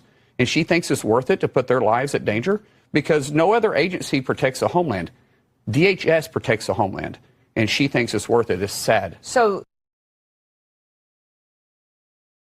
All right, so yeah, nearly 80 days, all kinds of attrition, everything else, which, again, government shrinkage doesn't really hurt my feelings. I'm not going to try to pretend that it does. But this was still stupid. All of this was just dumb. We never should have been in this position. Democrats put us in this position, and it's just stupid. Let's see. Okay, so we haven't done as much fun stuff as I usually try to do on Fridays, so we're going to start wrapping things up here in a second. So he's back in the news again, and we got to talk about this. I don't really know who decided this would be a good idea, but President Biden is campaigning for someone. Yeah, we got to talk about that. The cauliflower in chief is back in the news, and here we go. Mayor Keisha Lance Bottom. I've known her for a long time, and she's something special. As mayor of Atlanta, Keisha faced every challenge a leader could face, and then some. A global pandemic, a major cyber attack on the city systems, economic uncertainty that tested every community across Georgia. But she handled it all with steady, thoughtful leadership. That's the definition of battle tested. Keisha's tenure as mayor of Atlanta left $180 million in the bank without raising property tax, gave historic pay raises to police and firefighters, created a child savings account for every kindergartner in Atlanta's public school system. That's a record to be proud of. And then she came to the White House and served as a senior advisor. And I'll tell you, those same qualities that made her a great mayor made her invaluable to our administration. Smart, focused, gets things done. Georgia, she's ready. She's been ready. Keisha Lance Bottom for governor. Now, I'm proud to be in her corner, just like she was in mine. So let's get this thing done. I mean, if you're trotting out Mumra as your campaign spokesperson, I don't know what kind of hope you actually have, but sure, go ahead, I guess. Okay, so a couple more quick hits before we get out of here. Just to try to clear some of what I have on the decks. Okay. So you would think, and this just came out yesterday, so you would think that especially because of everything that has happened in the last couple of days, that CNN will be running stories about how terrified black voters are of Donald Trump, blah, blah, blah, yada, yada, yada, and everybody would probably believe it, and yada, yada, yada. But instead, we got this. And CNN, I'm pretty sure the producers in the booth have probably been put on a suicide watch. Oh, wait, did I say that out loud? My bad. But yeah, here you go. You would think this would be going the other way. Now, granted, this is just from yesterday, and this is fairly new news. So there could be a shift, but right now, I don't think this is what CNN expected to be reporting at 8:42 a.m. yesterday. What we're seeing right now in the numbers is President Trump and the Republican Party are chipping away at the long-term advantage that Democrats have had with black voters, with African Americans. You can see it right here. Look, Trump's approval among African Americans at this point in term one, he was at 12%. You know, he's been losing ground with a lot of people. He's gaining ground with African Americans. He's up to 16% at this point. And you say, this isn't that big of a shift. But I will tell you, Republicans absolutely love this shift that's going on because Democrats have had such a long-term advantage The fact that he's actually gaining ground versus where he was in term number one, this has major implications for elections down the line, because Democrats, especially in a lot of these tight races, you talk about places like Georgia, right down in the South, you see this type of movement for Trump actually gaining ground. This could have major ramifications and could help put Republicans over the top in a number of southern places in the midterm election. What we're seeing right now in the numbers is President Trump and the Republicans. So you heard it. This shift could be enough to put Republicans over the top in a lot of these battleground areas where people of color vote more often. And CNN is rather despondent about that fact. As well, they should be, because this is a mess of their own making. Again, what's happening is everything we're finding out about folks like USAID, folks that we're finding out about the SPLC, the fact that we're now finding out that all these people that have been screaming about racism actually admit that it's their side that's racist. I mean, I'm going to say this again. When a female lawyer of color is arguing in front of the Supreme Court that we need these special districts because white folks in our party don't vote for black folk, you figure it out.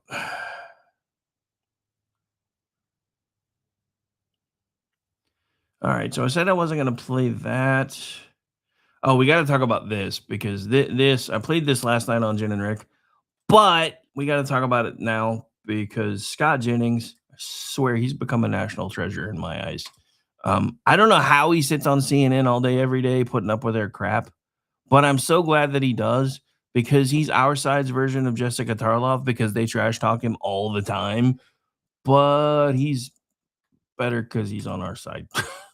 Mostly kidding, but dude, it's not even about Tarloff being a woman. It's about her disingenuousness. At least when I can't think of it. Harold is on. I can't think of his last name right now.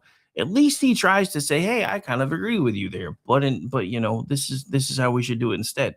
She's just always carrying the water. But then again, with as well as they get along off camera, I'm pretty sure she's playing a part. And if I remember right, that was actually part of the reason why Glenn Beck eventually left for CNN and then Fox News, because he was taking all this very seriously and not trying to play a caricature. And when he figured out a lot of folks that are doing these jobs he got upset. Now, I don't know if I don't think that's the case with Scott Jennings, because I've seen some stuff that he says when he's not on the show too, and he's pretty consistent. But this is kind of important, because he just kind of shoved something right back in their faces right after this voting rights change. My view is that states ought to decide this. B, regarding John's argument, I just fundamentally think that the government shouldn't be in the business of dividing us up by race. It's fundamentally racist to divide us up by race. We have African-American members of the House winning in districts across the country with plurality white populations. We are well beyond the issues that were at play. The issue there is Clarence Thomas. We've obviously got some serious deficits. We haven't had an African-American Republican governor since Reconstruction. I mean, you know, there's unfortunately imbalance between the two parties. Republicans tried to elect one in Virginia. Okay. Well, I'm just saying. And then you got a white Democrat who gerrymandered the state. It's all crumbling. We're going to end this here. Everything is crumbling, clearly, at this table. Next, speaking of crumbling, the panel is going to give their nightcaps. My view is that state. All right, so as we get ready to get out of here, I do have to give an update on a story that I put out yesterday through Digital Beacon. There has been a state representative found dead here in Oklahoma. OSBI is still investigating, so we don't really know much more than what we knew yesterday, but just to give you the quick hits on the way out the door, what we do know as of right now, as soon as I find the article again, where's my stuff? Maybe if I go to profile, I thought I was on my profile, but I don't know. That's weird. Yeah, it's not really working. Scroll in, and the funny thing is, I actually know exactly where it's at in another place, and I didn't think to grab it. That's weird. It's not showing up on the... Why is it not showing up on the front of my profile? Okay, hang on a second. See, this is exactly what I'm talking about with X, though. It's doing some really weird stuff, because I am on the profile that I wrote the article on, and it's not on the front of my profile, which is interesting. So hang on, let me change back real quick. We're going to go a couple minutes over. Not too long, because I got other work to do. in a little bit, but I definitely wanted to touch on this. So hang on. Because, yeah, anyway.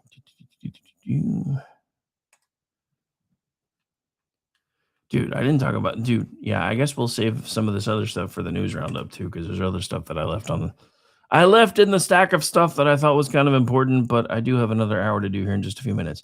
So, Oklahoma Senate candidate Barry Christian found dead after being reported missing. Barry Dwayne Christian, a Republican candidate for Oklahoma Senate District 38, has been found dead after being reported missing earlier this week, according to local reports and statements attributed to his campaign. Christian, age 54, was listed as a Republican candidate for Senate District 38 seat in Oklahoma's official 2026 candidate filing records. The Oklahoma State Election Board listed Christian as a candidate from Sayre, Oklahoma.